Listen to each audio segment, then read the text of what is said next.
Hi, this is Damien Christoph from Forage Cereal, and it's winter, and so we are excited because we now have the new improved organically certified Forage Porridge. And because it's new and improved, there's a few little changes that you'll notice when you open the bag up, and we wanted to share with you how we cook it so that we get the best flavour as well as maintain the nutritional benefits. Now, you're going to need a few ingredients, and so of course the number one ingredient is going to be Forage Porridge.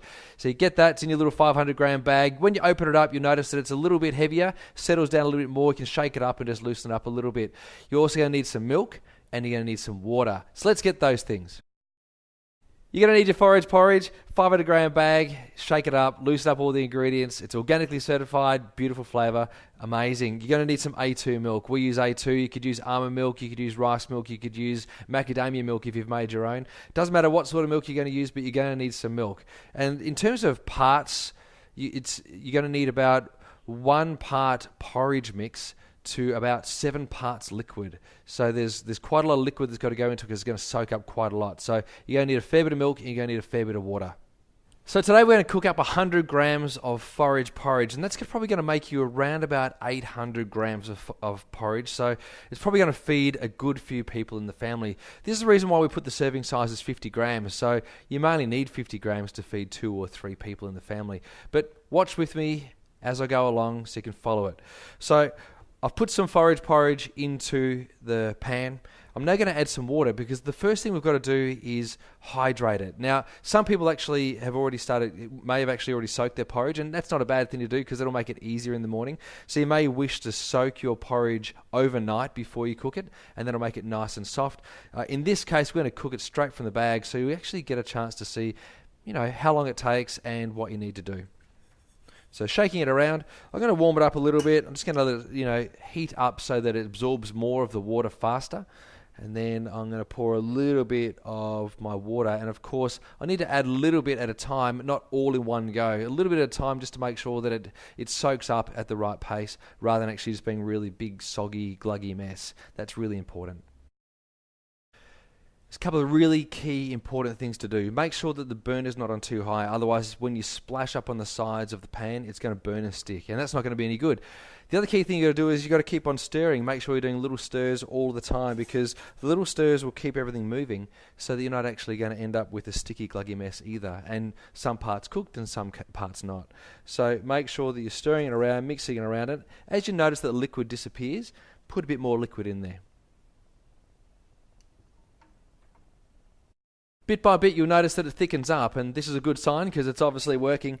And you'll start to flavour it with a bit of milk a little bit later on, but probably for the first 3 to 5 minutes, you're just going to be stirring in the water just to soak it all up. And as I said before, you're going to need 7 parts liquid to 1 part forage porridge. Now, I prefer my porridge kind of creamy. I'm kind of that kind of fella, creamy porridge. Beautiful, delicious. I don't really like a watery porridge, but there are some people out there that don't mind a watery porridge. I'm just not one of those people. So I'm probably going to use more milk than what some other people will, and some other people might want to use more water than what others will. Now you'll notice that it's actually starting to thicken up a little bit now, so I'm going to put in some more water. So all the water is in there now. I'm not going to add any more water because it's going to be too watery for me, and as I said, I love it creamy.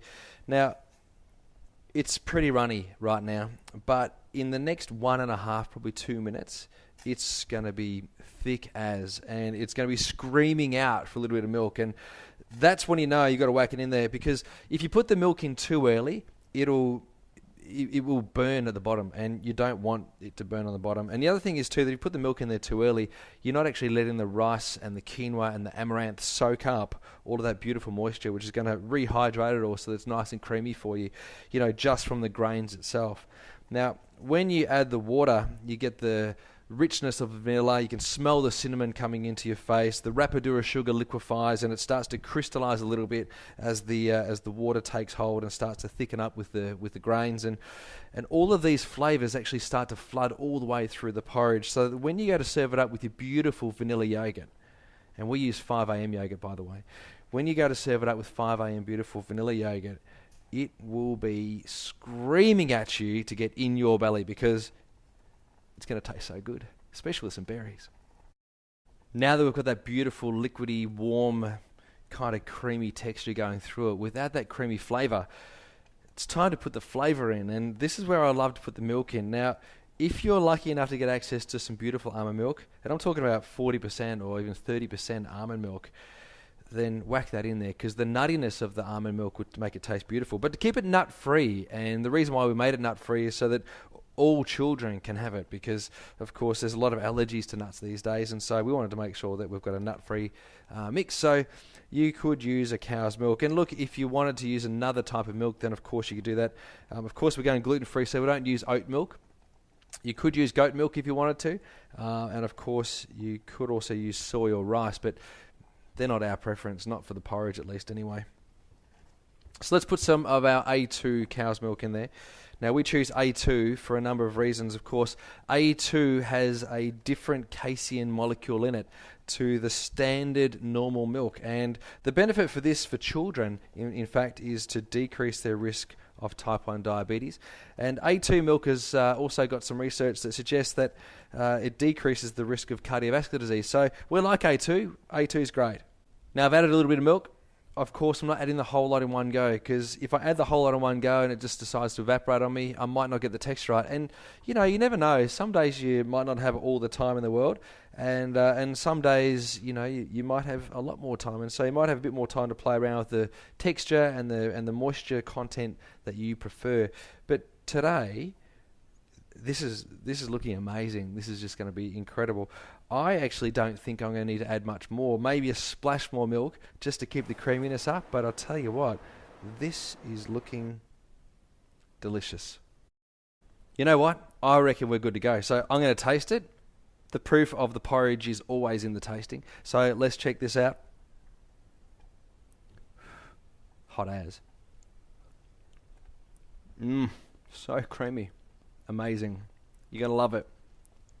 I might go back for seconds. Look at that. Creamy as, delicious. If you are into porridge, you'll be into Forage Porridge. And it's gluten-free, certified 100% organic. Delicious. I'm going to put a bit of 5 a.m. yogurt. Big dollop. Can't go past... Actually, I'm going to do 2 big dollops because it looks so good, so delicious. A couple of little berries. And I love blueberries, and regardless of the season, you can get blueberries at any place these days. Obviously better to have it seasonal, but in the winter you could use poached pears, poached apple, you could use, poached rhubarb if you're into that, if you're into Nana's recipe. I hate rhubarb, but if you like it, get into it. And there we are. Here we are. We have got the most delicious looking gluten-free porridge you've ever seen. Enjoy.